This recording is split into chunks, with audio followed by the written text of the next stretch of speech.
Cuando comenzamos la primera travesía FEST el año pasado, tuvimos 5 componentes que fueron los que definieron nuestra ruta de trabajo.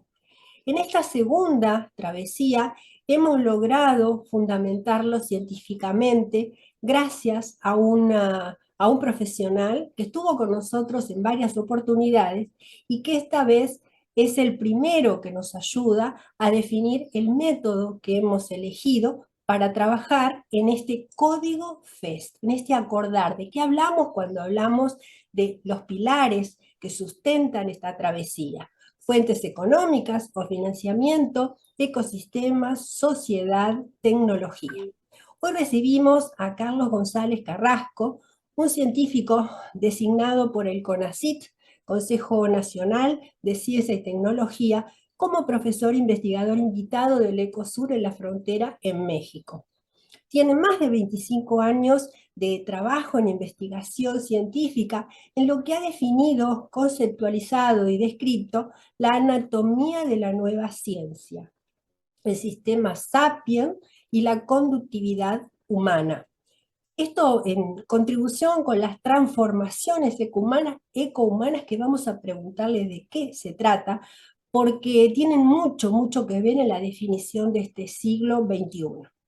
Es fundador del C7C, Cooperativa de Territorios Conscientes en Chile, y del Instituto de Transformación Ecohumana. De origen chileno, se encuentra hace muchísimos años en Londres y desde allí hoy estamos conectados. Muchísimas gracias, Carlos, por acompañarnos otra vez. Lo bueno de poder conectarte es que podemos comunicarnos con el mundo complejo de la ciencia, pero poderlo entender fácil para que todo el público en general, los que no tenemos un perfil científico, podamos conocer toda la complejidad que tiene el trabajo que estás haciendo. Bueno, yo ahora te dejo para que compartas tu presentación Bien, y ahí eh, vamos a trabajar. bueno, antes de comenzar a compartir esta parte ya de la metodología, del conocimiento propiamente tal, saludar a toda la audiencia, a todos quienes te acompañamos el año pasado y que estamos este año de nuevo participando en esta segunda travesía del código R. Yo lo defino más que nada como el código de la responsabilidad.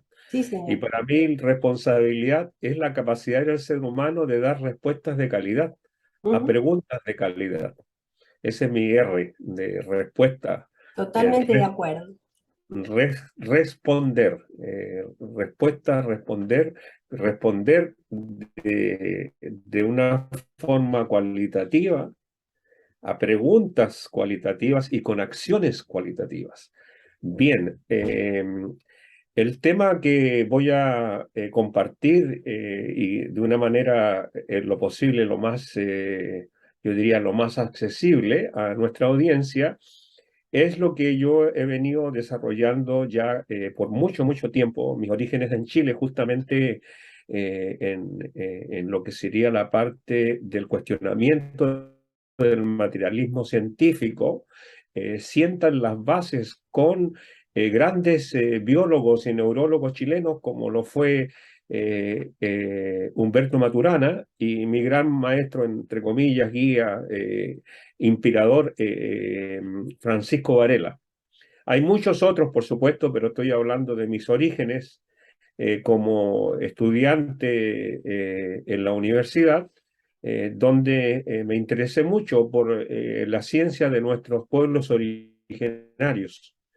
En esa área de Chile, en el norte, se producen, yo diría, los campos electromagnéticos, Mm. yo diría, cósmicos, dada la cercanía que tenemos a las estrellas. Es un espectáculo cósmico en las noches de verano, cuando hay una visibilidad muy alta, de poder conectarse directamente como joven en esos tiempos con el cosmos y hacerse las preguntas que uno se hace cuando está joven junto a una fogata en la playa con otros jóvenes, compartiendo, filosofiando y tratando de cambiar el mundo. Bien, Voy a compartir entonces la pantalla para comenzar a compartir este conocimiento. Por supuesto, muy contento de estar compartiendo hoy día esta segunda travesía, y mi labor fundamental es justamente utilizar el concepto de la nueva ciencia para reconceptualizar el rol de la ciencia en lo que sería la comprensión del rol del ser humano en la sociedad. Entonces, vamos a ir avanzando. En cuanto a la temática principal de hoy día, los temas principales serían abarcar la nueva ciencia, entroncarla con las transformaciones ecohumanas, con el empoderamiento humano y lo que yo propongo para el siglo XXI, la quinta transformación, que es la transformación de la conciencia ecumenista. Vamos a comenzar un poquitito en términos históricos, al tratar de dar algunos aspectos importantes y relevantes en relación a cómo emerge la nueva ciencia. La nueva ciencia realmente establece que lo que yo defino como la ciencia eurocéntrica, una ciencia binaria, de carácter exclusivo. El binarismo es un sistema exclusivo entre ganadores y perdedores, entre liberales e iliberales. Voy a un poco... El binarismo es el algoritmo, ¿sí? Este sería un liberal y un iliberal, como se dice hoy día, para ser polémico. Entonces es un sistema exclusivo, porque no puedes ser tú las dos cosas al mismo tiempo. O eres liberal o eres iliberal, ¿sí? Ahora, ya en términos más avanzados, el binarismo es ganadores y perdedores, ¿sí? Hombre, mujer, así se establece el concepto de buenos y malos, ¿sí? Blancos y negros, y así sucesivamente. No voy a hablar hoy día del aspecto de la democracia, porque la democracia para mí es una farsa, es una estafa, porque te dicen, mira, ya no eres más esclavo, ¿sí? Ahora eres libre. Y aquí comienza el liberalismo del individualismo, de pensar de que somos iguales y de creer que somos iguales y actuar dentro de un concepto, dentro de una práctica política ideológica de igualdad. Pero seguimos más esclavos que nunca, como voy a explicar después con la esclavitud digital. Sí, ya estamos en otra etapa de la esclavitud. No es la esclavitud del feudalismo o del colonialismo, sino que hoy día ya estamos en la esclavitud digital. Y vamos a ver un poco también las enfermedades digitales. Bien, volviendo a este contexto, esta ciencia eurocéntrica, esta ciencia patriarcal, está llegando a su colapso después de 6.000 años. O sea, lo que estamos nosotros hoy día atestiguando es el colapso sistémico de los límites científicos, políticos, ideológicos, ecológicos del sistema imperante. Bien, no voy a detenerme mucho, quizás en cuanto al más influyente en este binarismo patriarcal predominante es Charles Darwin. Es decir, su dogma de la supervivencia. Hay un dicho que se dice, no he llegado a este mundo para sobrevivir, sino que para vivir la vida. Entonces ya esto de que el perro más fuerte se come al perro más débil, involucra lo que estamos viviendo, una carnicería humana, una brutalidad, una destrucción, que en mi punto de vista científico proviene de las bases del darwinismo. O sea, pero el darwinismo evidentemente no nace por sí solo, viene de mucho más atrás. El caso específico de Plato y la famosa cueva, donde se hace el proceso de simulación de una realidad. Bien, vamos entonces a avanzar rápidamente a lo que yo estado planteando es de que nosotros vivimos en un trauma histórico. Eh, Anteriormente, quizás para que se comprenda un poco, lo que hemos estado viviendo es lo que Aristóteles planteó como las leyes de los hombres, no las leyes de las mujeres, ni menos las leyes de la naturaleza. ¿Sí? Solamente en el siglo XXI estamos hoy día ya hablando quizás de paridad, que hay mucho por avanzar todavía en el concepto de paridad. Y por primera vez estamos hablando que la naturaleza no es un objeto para destruirlo, sino que también es un sujeto de derechos. Eso es otra parte de la nueva ciencia. Entonces, para mí, volviendo a mis raíces, el trauma histórico que se genera es justamente la desconexión de los seres humanos con la madre tierra o con la madre naturaleza. Es decir, la destrucción de la ciencia y de las prácticas ancestrales, donde eh, nuestros pueblos originarios tenían una relación de respeto, de cuidado y de protección de la naturaleza, en el concepto más importante que sería mama.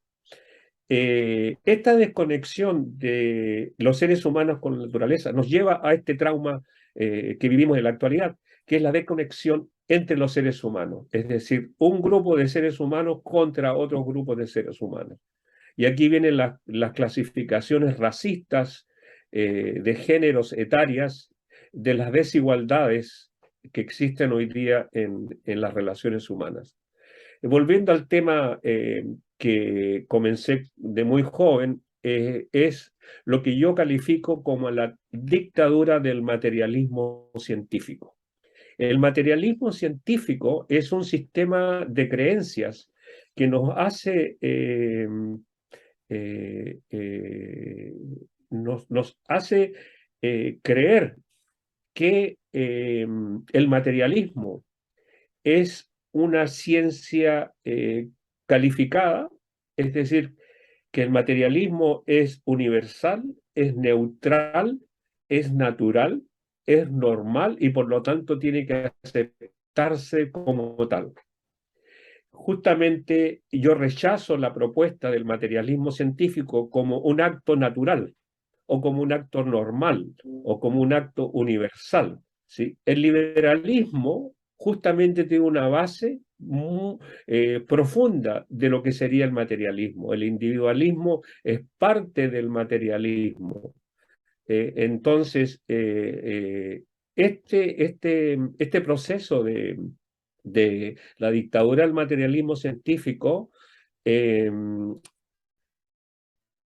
se convierte en un determinístico. Entonces, desde el punto de vista específico, dentro de lo que es la ciencia, los dogmas genéticos, hasta hace 50 años, era imposible cuestionar lo que yo llamo la vieja ciencia. Es decir, estaba el concepto de la hegemonía de la ciencia de la genética y nos decían que nosotros estábamos determinados por la genética y no había forma de cuestionarlo. Y quienes cuestionaban el concepto que estaban nosotros determinados por nuestro DNA, eh, muchos de esos científicos fueron excluidos, fueron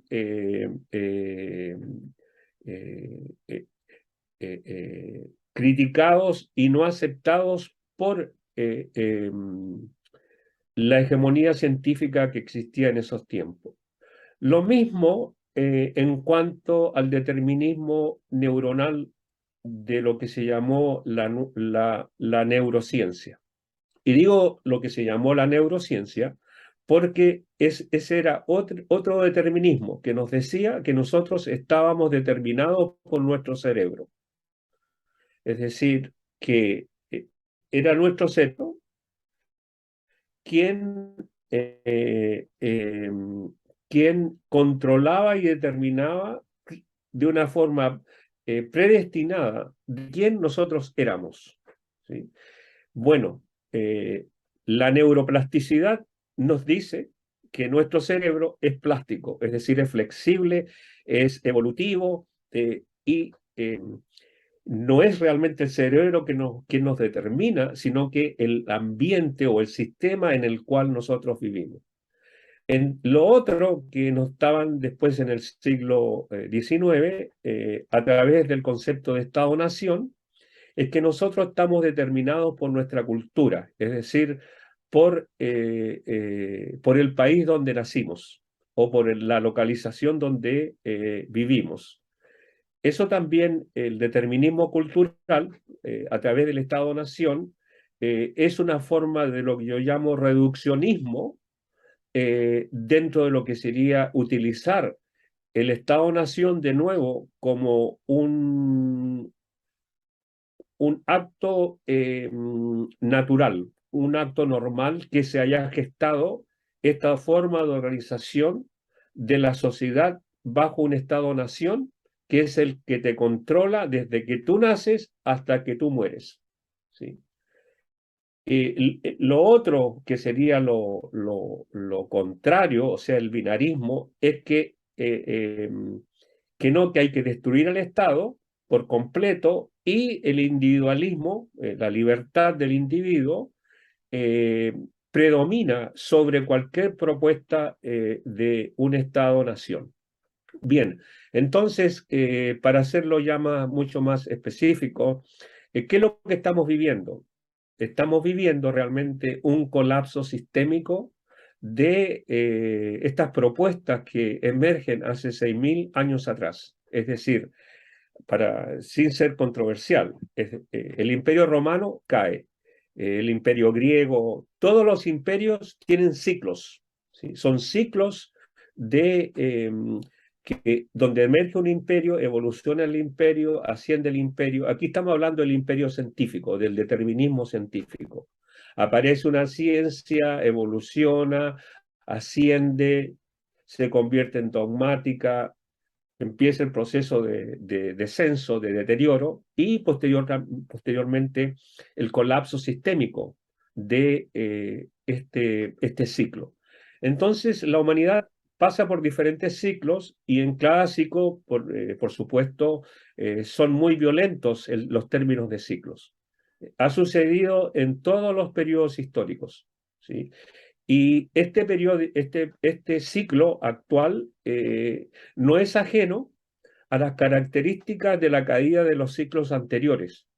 Solamente es que este siglo XXI tiene nuevas características que se agregan a las características anteriores. Por ejemplo, en el plano económico, la crisis económica, ¿sí?, es solamente una parte del deterioro y del colapso sistémico del sistema financiero, del sistema económico, del sistema monetario, ¿sí?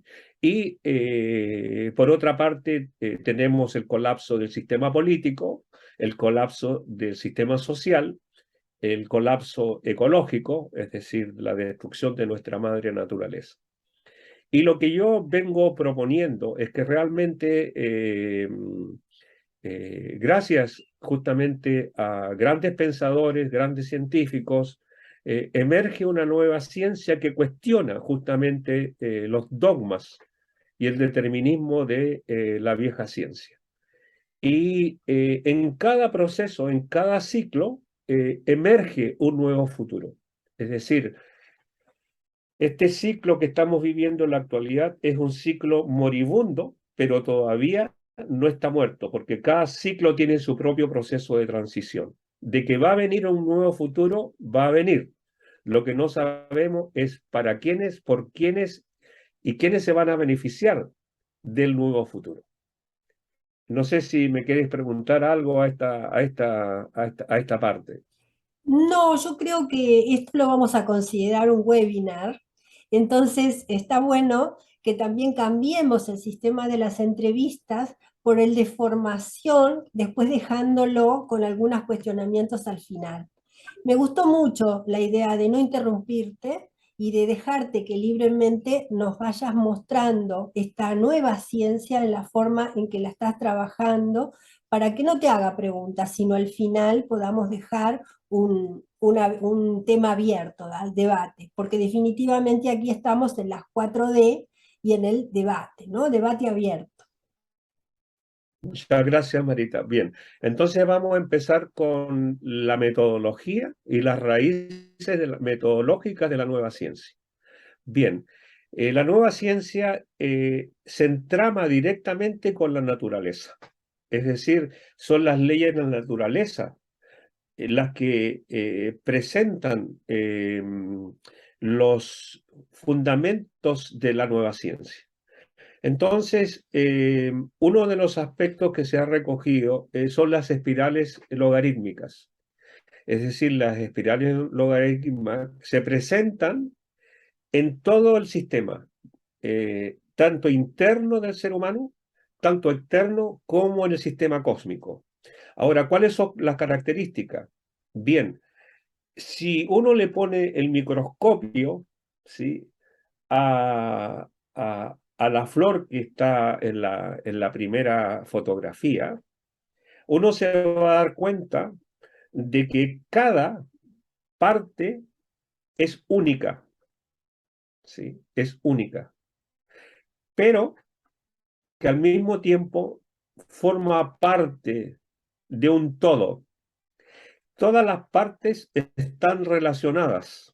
Solamente estoy demostrando aquí dos aspectos. Es decir, cada ser humano es único, ¿sí? Y cada ser humano es multidimensional y es multisensorial. Entonces, el sentido de unicidad es parte de la diversidad de dentro y fuera de la persona. Ese es un primer principio.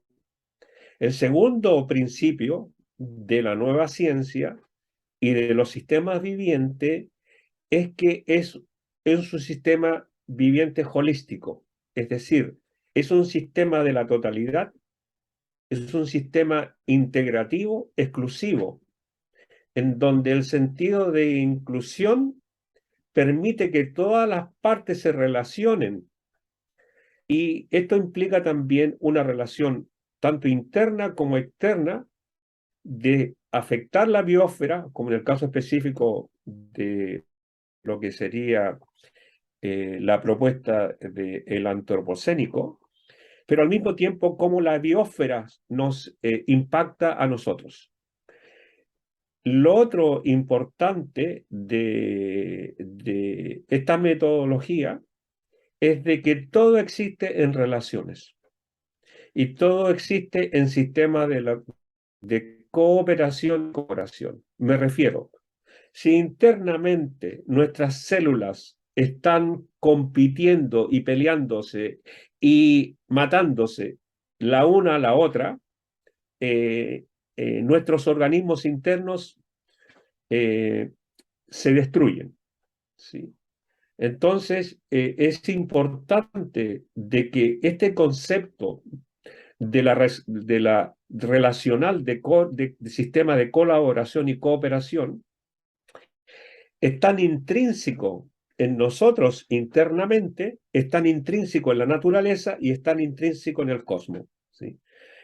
Y aquí lo más importante que yo rescato es lo que se llama la interconectividad y la interconductividad. Y voy a después quizás hablar un poquitito de la conductividad humana. ¿Por qué? Porque todos estos organismos y estas partes están conectadas, pero lo importante no es la conexión, sino que es qué hace posible la conexión. Entonces ya estamos aquí hablando del concepto de la energía, que permite esta relación de armonía entre las partes. Bien, vamos a ir avanzando. Esto yo lo aplico justamente a las relaciones humanas, y este concepto de la interconectividad y interconductividad es la necesidad de convivir en calidad con otros seres humanos y con nuestro hábitat, con la naturaleza, y tomar conciencia de que ser un ser humano es practicar relaciones dignificantes de calidad y comprensión y de respeto mutuos entre los seres humanos, cosa que no hacemos hoy día. Aquí también puse como fotografía dos fotos importantísimas que se usan mucho en las espirales algorítmicas, logarítmicas, que tienen relación con la biosfera y también con lo que sería el sistema azul, que sería los océanos, los mares. Entonces, un organismo viviente, de nuevo, tiene dos características que se pueden agregar. Uno es la autoorganización, es decir, nadie los organiza. A ver, voy a hacer un ejemplo así ya más. Hoy día me reorganicé. Mira, vamos a mostrar esto aquí. ¿Ves? Mira.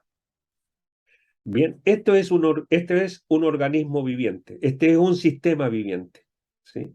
Todas las hojitas son únicas. ¿Sí?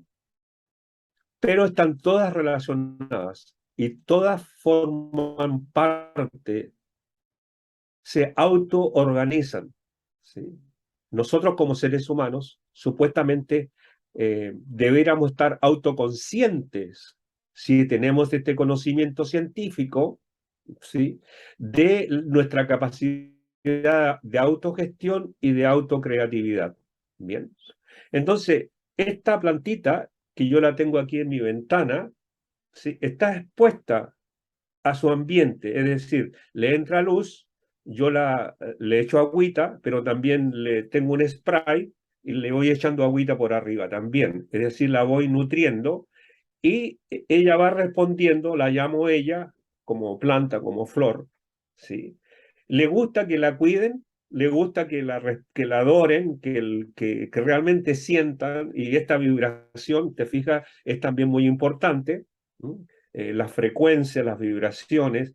Es decir, a mí me da buena onda la planta y yo le doy buena onda a la planta también, ¿sí?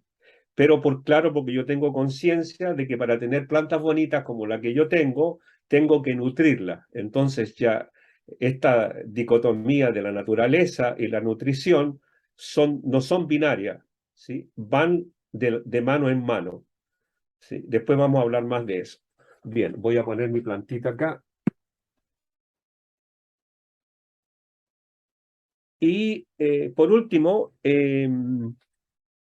que estos sistemas vivientes, ya sea en el caso científico, sistemas vivientes que todavía la ciencia nos va a decir mucho más en unos años que en el futuro, porque en la actualidad solamente hablamos de sistemas vivientes desde el punto de vista de nuestro cuerpo, pero sabemos que los árboles que no tienen un sistema neuronal, o sea, todavía, yo pienso que sí, no tengo las pruebas, pero creo que los sistemas de comunicaciones de los árboles, de las plantas, de la naturaleza, incluso desde el punto de vista de la multisensorialidad, son mucho más avanzados que lo del ser humano, particularmente incluso en el mundo animal. Entonces estos sistemas son autosustentables, ¿sí? Y nosotros también, si tomamos conciencia, somos seres que nos adaptamos, nos amoldamos a nuevas condiciones, nos estamos transformando constantemente, estamos evolucionando para satisfacer las necesidades y las demandas ambientales, es decir, de, el mundo que nos rodea.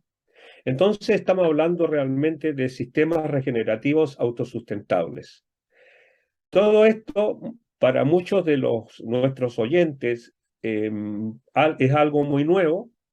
Realmente esto viene avanzando ya hace ya 20 años y hay científicos que se especializan en sus diferentes áreas del conocimiento y de práctica científica y que siguen aportando de una forma muy profunda, justamente lo que se llama ahora la transdisciplina. eh, eh, por ejemplo, las disciplinas que yo voy a mencionar en la nueva ciencia son evolutivas. Bien, Entonces, utilizando las espirales, tenemos ya los principios básicos de la metodología. Pero ahora tenemos que ver la anatomía de cómo funciona la nueva ciencia y el sistema Sapiens en la conductividad humana. Bueno, la mayoría está por sobre todo muy al tanto del concepto del Homo sapiens. El concepto del Homo sapiens es un concepto reduccionista, es un concepto lineal, que pone al hombre como el gestor de la evolución humana. ¿Qué significa esto? De que cuando yo empiezo a cuestionar el concepto del Homo sapiens, es justamente porque veo, analizo, de que todos los componentes, ¿sí?, están relacionados. No es solamente del individuo, sino que el sistema familiar, el sistema de creencia, los sistemas de la biosfera, el cosmos, y dentro de ellos los aspectos relacionales y lo que yo llamo los flujos de conductividad en cuanto a generar las condiciones de el desarrollo de una nueva conciencia que yo la denomino como una conciencia ecumenista. ¿Cuáles son las características de esta anatomía? Es de que siguen, si ustedes ven, sigue el concepto de espirales, ¿sí? Espirales, pero estas espirales están en constante movimiento, están evolucionando, ¿sí? Entonces no son espirales dogmáticas. Cada una de estas, la familia, las relaciones, evolucionan, ¿sí? Los organismos internos, todos nuestros organismos también evolucionan, se transforman. eh, eh, eh, los sistemas de creencia, me refiero a los valores, los principios, las percepciones, las actitudes, también van evolucionando. ¿Qué significa entonces el concepto transformacional de la conciencia humana? Primero, es de que nosotros como seres humanos somos multidimensionales. Es decir, ya no somos monodimensionales o binarios, sino que somos multidimensionales. Lo otro importante, producto del trauma anterior, es que nosotros hemos perdido la multisensorialidad. Hemos reducido nuestros sensores. Y lo que tenemos que hoy día avanzar es justamente en ampliar la sensorialidad. Y digo multisensorialidad porque estoy hablando no solamente de los sensores más obvios, que sería el oído, el olfato, el gusto, el tacto. No, es mucho más que eso, ¿sí? Entonces, eso es importantísimo en cuanto a generar condiciones de cómo entender el concepto de la conciencia ecumenista. Lo otro, del carácter relacional, es justamente el proceso de coaprender y co-crear, es decir, la capacidad de relacionarse con otros para inducir un proceso de co-creación y un proceso de coaprendizaje. ¿En qué consiste el coaprendizar? Que también hay que desaprendizar, ¿sí? Desaprendizar y volver a aprender y volver a regenerar un nuevo conocimiento. Y eso es lo que hace la nueva ciencia. Yo propongo que la nueva ciencia es fundamentalmente es establecer que del ser humano actúa como la arquitecta de nuestra transformación. Y aquí ya empiezo a establecer, solamente aquí puse 6 aspectos de la nueva ciencia con respecto a su anatomía. la epigenética, ¿sí? Los ecosistemas sustentables, la energía y los sistemas vivientes, la física cuántica, la neuroplasticidad y y los flujos de conductividad. Bien. ¿Qué quiero decir? De que todas estas nuevas ciencias van evolucionando, se van transfiriendo, ¿sí? Entonces ya no se puede hablar de neuroplasticidad por sí sola, sino que neuroplasticidad biológica, neuroplasticidad psicológica, etcétera, etcétera, etcétera. Ya entonces estamos hablando no de la parcelación del conocimiento, sino que la transferencia del conocimiento en la forma no de unidisciplinaria o de multidisciplinaria, sino que transdisciplinaria. Y el siglo XXI va a ser un siglo de transdisciplinas. Y esta nueva ciencia, entonces, desde el punto de vista de esta anatomía, nos dice algo muy importante, de que la transformación es desde dentro de nosotros, profunda, ¿sí?, hacia afuera y desde fuera hacia adentro. Esos son aspectos importantísimos de la propuesta de la nueva ciencia. ¿Qué significa esto entonces desde el punto de vista de cómo vamos avanzando en esto? Es de que la propuesta es no solamente centrarse en transformar el sistema, hay que también pensar de que uno tiene que transformarse a sí mismo para poder transformar el sistema. Entonces, eh, eh, proceso cuántico, donde se, se entronca, se entrama la transformación personal de la transformación del sistema y la transformación del sistema con la transformación de uno mismo. Entonces, de nuevo, utilizando la espiral, ahí está el proceso de transformación. Transformar significa ir más allá de la forma superficial.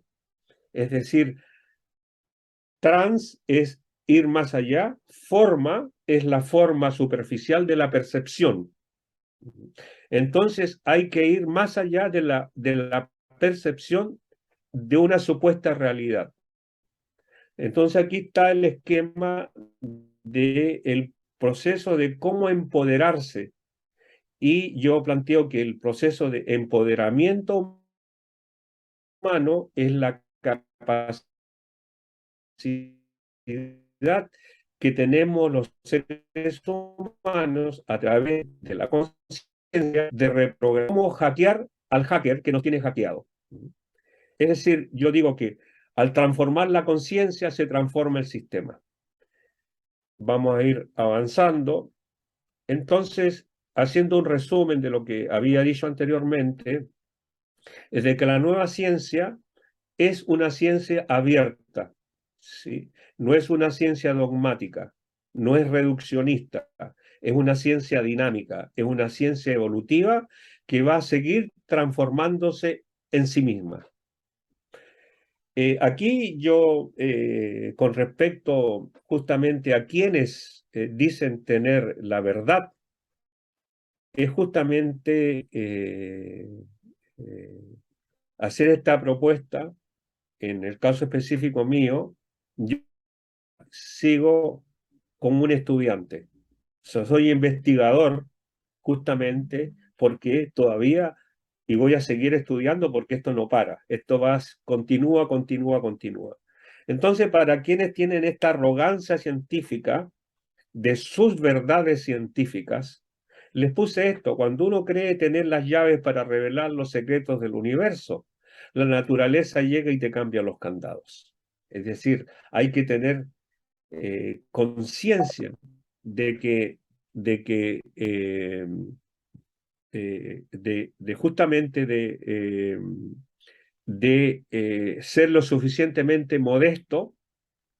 Aquí la teoría del ego también se cae bastante en cuanto a que un científico tiene que ser lo suficientemente modesto de no pensar que sus verdades... espérate, un momento, por favor, para que no me sigan llamando. No importa. Bien.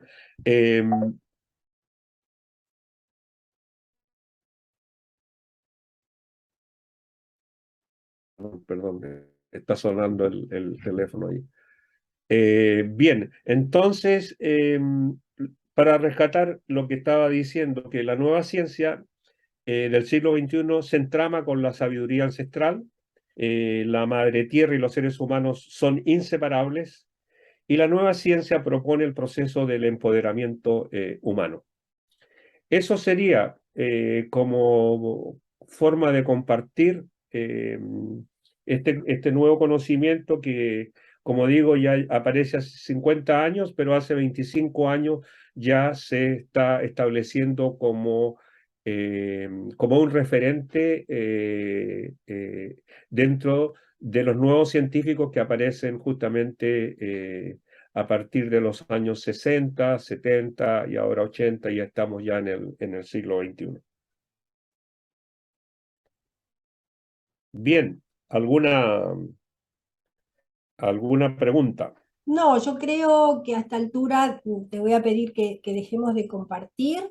Entonces vamos a ir cerrando esta propuesta que realmente es una propuesta abierta, de debate, del empoderamiento ecomano, de este llamado que nos hace. Si dejas de compartir, por favor, así te vemos de cara, ahí está, así ya podemos hablar un poco en cuanto a la posibilidad esta de dejar juntos esta alternativa de debate en esto muy interesante que has planteado, tu opinión sobre qué es la democracia, que me parece muy importante también que el empoderamiento humano tenga que ver con el empoderamiento del ciudadano, ¿no? Que es parte de lo que nosotros venimos trabajando en esta travesía. El año pasado, la travesía pasada, fue inspiración para el desarrollo sostenible, que además, por supuesto, tenés tu cuestionamiento con el término sostenible, que es muy valioso. Este año queremos pasarlo a la práctica, a la condición de ciudadanos, con esto que hablábamos de la responsabilidad, esta posibilidad de responder, de hacernos cargo. Entonces, yo recordaba, más allá de este tinte político, de este llamado a la conciencia, de esta sabiduría ancestral que nos has mencionado, yo recordaba, y vamos a ponerlo en el blog que acompañe este video, tus otras participaciones, porque en la primera entrevista nos dejaste un libro para compartir, que también lo vamos a aprovechar este año como otros de los recursos. Recordanos qué es ese libro y qué nos muestra, Bueno, porque se puede bajar gratuitamente. sí, volviendo al tema del pensamiento humano y a la polémica, quizás voy a mostrar otra planta. No, no, basta. eh, Tenemos que hacerlo más eh, corto este video. Bien, bien. Quiero decir de que todas las hojitas participan de forma igualitaria en Ujú. el sistema. No Ah, hay, no hay, no hay representatividad de darle representación a una hoja. está bien, Entonces, en la nueva ciencia es democracia directa, no es democracia representativa. Es genial. autogestión, es autoorganización, es colaboración, es cooperación y no un centro jerárquico de poder. Bueno, ¿Te ahora sí, fijas, clarísimo. te fijas la importancia te fijas la importancia de la nueva ciencia? Bien, eso ¿Sí? Entonces, aclaradísimo. nosotros hemos creado un sistema de creencias.